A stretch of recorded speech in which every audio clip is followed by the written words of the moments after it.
Application Programming Interface, atau biasa dikenal dengan sebutan API, adalah sebuah teknologi yang dibuat untuk ngatasin masalah komunikasi antar perangkat lunak. Biasanya kayak dapetin data dari database. Hampir semua developer pasti tahu apa itu API, atau seenggaknya pernah dengar istilah API. Dan arsitektur yang terkenal banget dan saat ini banyak dipakai adalah REST API.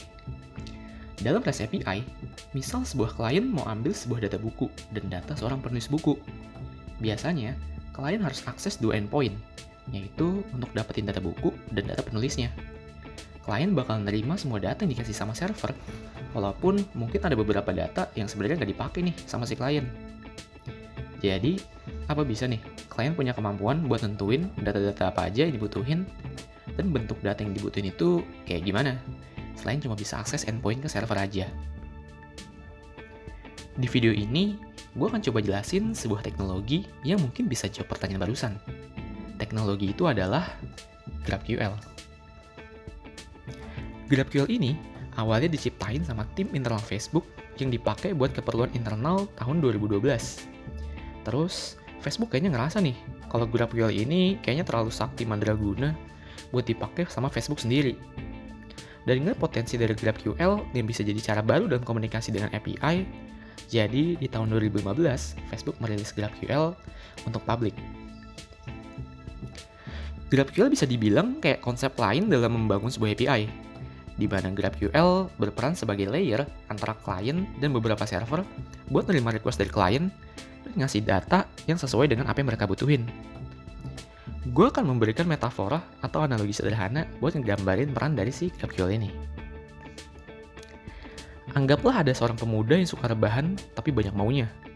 Kita kasih nama pemuda ini si Jeki. Si Jeki ini butuh untuk beli baju, beli makan ke warung, dan minjem komik Naruto di perpustakaan. Normalnya, si Jeki ini akan pergi ke tiap-tiap tempat buat memenuhin kebutuhannya dong. Tapi karena si Jeki ini adalah kaum rebahan, sekaligus fans Italia dadakan karena habis menang Euro 2020, dia akhirnya nyewa seorang asisten pribadi dari Italia untuk bantuin dia memenuhi kebutuhannya itu. Hal yang perlu Jeki lakuin sekarang, itu cuma tinggal kasih daftar kegiatan yang harus dilakuin ke si asisten aja. Sementara si Jeki bisa lanjutin tuh rebahannya di rumah, dan kebutuhannya tetap terpenuhi. Ideal kan hidupnya si Jeki? Dalam analogi ini, si Jeki adalah sebuah klien nih, yang dimana klien butuh data yang didapat dengan mengakses beberapa endpoint yang dianalogikan sebagai tempat-tempat ini. Dan si asisten ini adalah GraphQL yang berperan buat bantuin klien untuk dapetin data tersebut. Jadi, klien yang tadinya perlu manggil 3 endpoint, sekarang cuma perlu manggil 1 endpoint aja.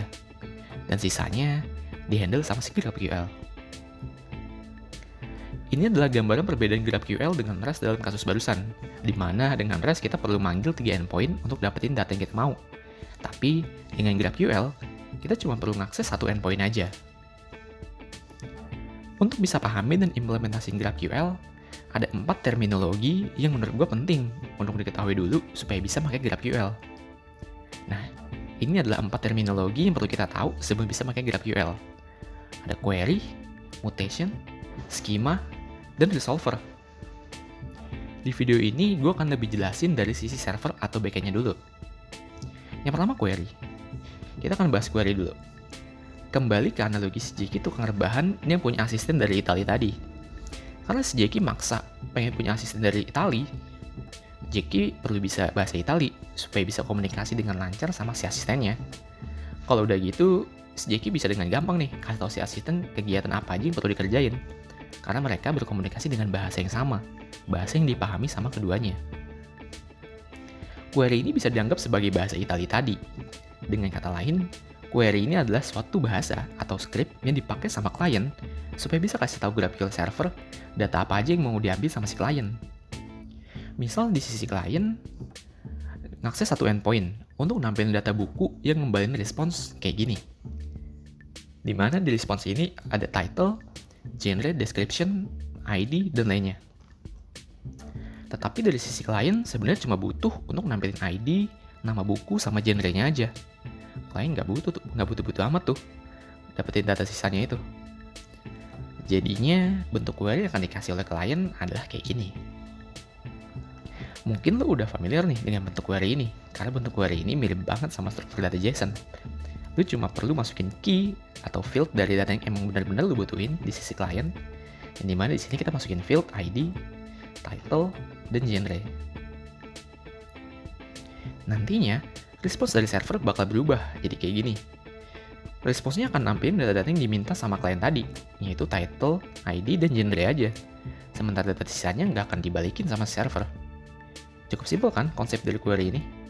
Dan query ini biasanya dipakai cuma untuk keperluan ngambil data. Atau kalau dalam REST, ini mirip kayak HTTP method GET. Mutation. Kita lanjut ke mutation nih. Mutation ini sebenarnya juga punya fungsi yang sama kayak query.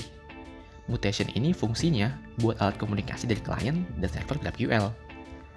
Bedanya, mutation ini dipakai untuk keperluan selain ambil data, kayak update, insert, atau delete suatu data. Gue akan nampilin perbandingan REST dan GraphQL dalam hal ini. Bisa dilihat nih, kalau query itu bisa disamain kayak GET pada REST, yang tujuannya buat ngambil data. Sedangkan mutation bisa dianggap sebagai post, put, patch, atau delete yang tugasnya nginput, ngupdate, atau ngapus data. Ini adalah contoh script mutation untuk input data buku dari klien. Sama kayak request pada REST, kita juga definisiin key dan value pada request. Kita kayak title, genre, dan lain-lain. Supaya GraphQL server tahu tentang perintah atau script yang klien kasih, kita perlu setup nih GraphQL di servernya, supaya pas kita kirim scriptnya, GraphQL tahu kalau kita sebenarnya mau update, insert, get, atau delete data. Terus data mana yang mau kita ambil, apakah data buku atau data penulis. Nah, hal ini akan coba gue jelasin lebih detail nantinya. Schema. Sekarang kita lanjut ke terminologi selanjutnya dulu nih, yaitu schema.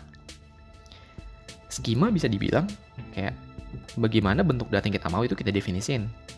Ini dibuatnya dari sisi server. Balik lagi ke analogi si Jeki tukang rebahan tadi.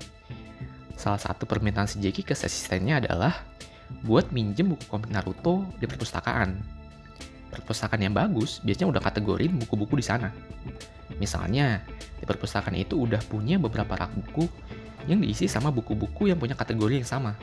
Misal ada kategori komik, biografi, atau sihir misalnya.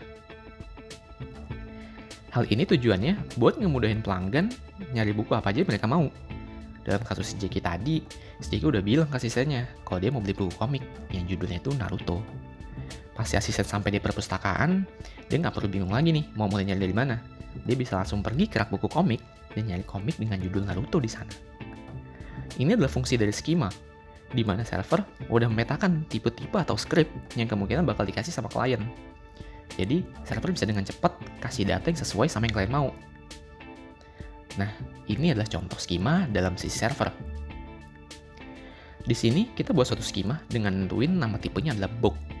Setelah itu, kita nentuin field-field apa aja yang bisa diakses sama klien buat ngambil data dari si book ini.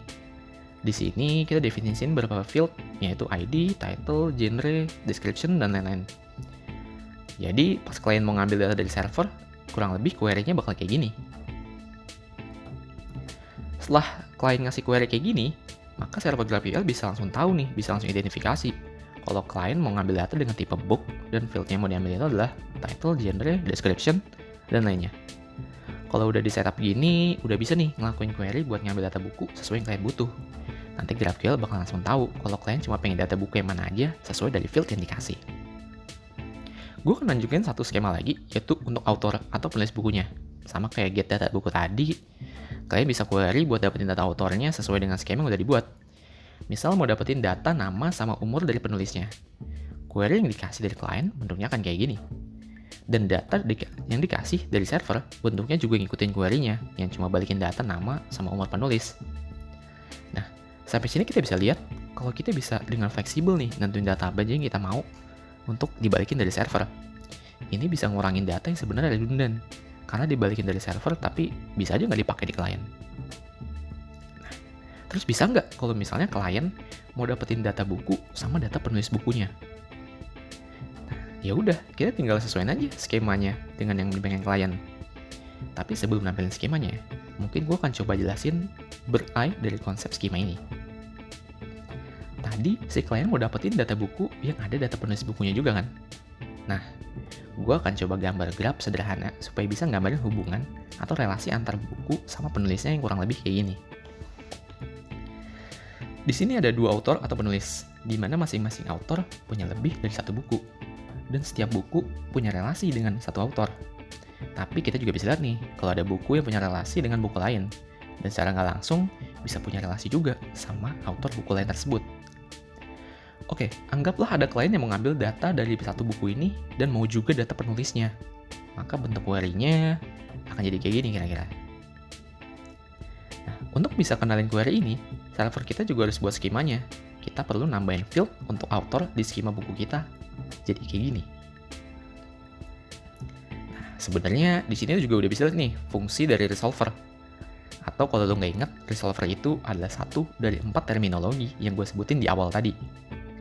Resolver itu bisa dibilang kayak fungsi-fungsi yang isinya logic buat ngolah request yang dikasih sampai akhirnya balikin response buat request itu.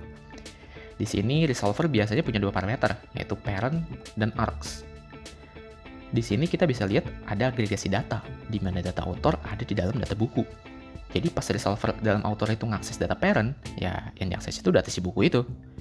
Lalu buat args sendiri itu adalah value yang dikasih dari klien pas query dibuat.